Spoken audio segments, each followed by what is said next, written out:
questions. I think it's his first year guys were probable, Josh and Pat. Any idea? They'll warm up and then we'll know after that. Tom, you guys have been such a low turnover team all season, but it does feel like when they do happen, it tends to be in the first quarters. I think that's your guys' highest turnover quarter. Or is there anything you're seeing there with kind of how the guys are starting games, or is it just kind of how they? Like we always say, defend, rebound, low turnover, attack the paint, attack the rim, and share the ball. Those are the 5 things we strive for in every game. So, usually, when you analyze turnovers, they fall into one of 2 categories. Usually it's maybe too much one-on-one, or you're trying to thread the needle. So we try to keep it simple, be strong with the ball, protect the ball. That rotation against Atlanta, is that something you want to keep taking a look at? We'll see. A lot of it is like the matchups and what's going on in the game. So we'll see how that unfolds. With Cat and his thumb, is that something that you're going to have to monitor all season, or are you hoping that he's able to? Yeah, I mean, for the most part, every player has something. If you've played in 40 games, you have something you're dealing with, and that's the reality of our league. So just keep pushing forward. Coach, you guys have at a historic rate beaten the teams you quote unquote should beat. How do you avoid falling into this trap game scenario?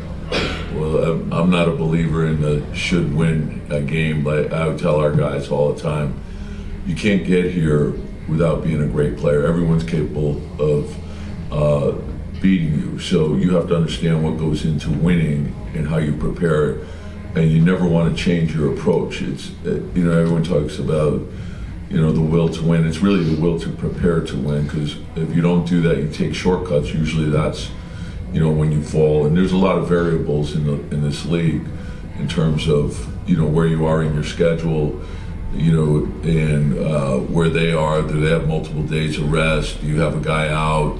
Are you on a back-to-back? So there's a lot of variables that go into it, but I think that's the importance of establishing a routine at the beginning of the year, with the understanding that these are the things you go through throughout the course of the year. You have to be ready, early start, late start, back-to-back, maybe multiple days off. So there's a lot of challenges, and I think being focused for every opponent is important.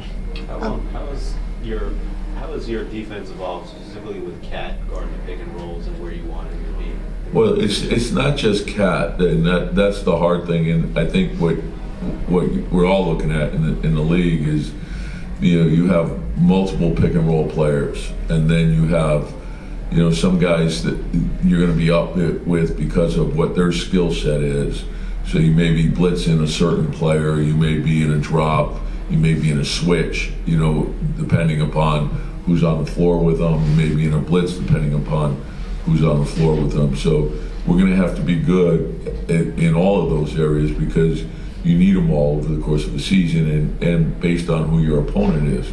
So I always say that there's things that you could be doing something well for a period of time, and then you have slippage, and you got to refocus on that and spend more time in that area, and then something else may pop and you shift to that area. So it's constant with understanding of we got to keep striving to get better in all areas.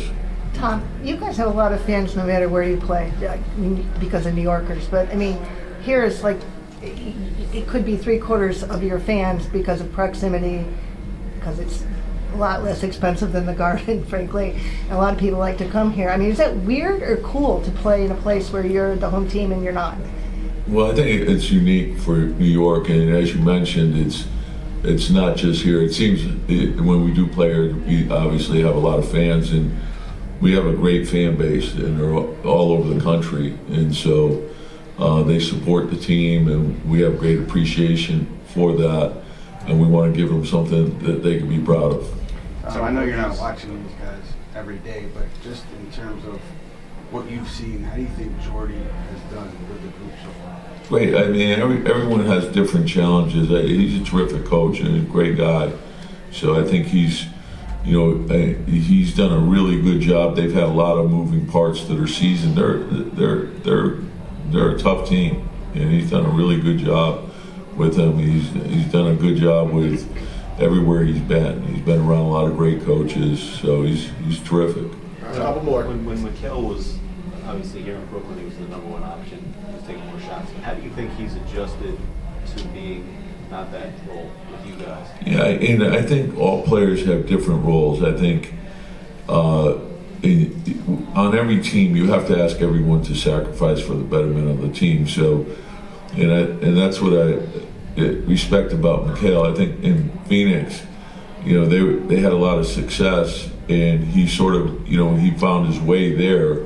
And then it was a different role here, and it's a different role in New York. But still, all the things that he's done well in Phoenix and he did well here, he's doing well for us. So prioritize the team. And sometimes we're asking guys to not necessarily do what might be best for themselves versus what's best for our team, and he's embraced that. So he's done a terrific job. Tom, Last one.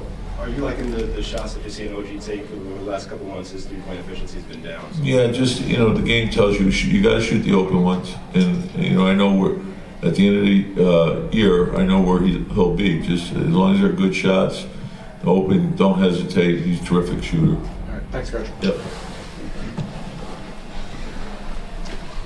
Hey, Bob.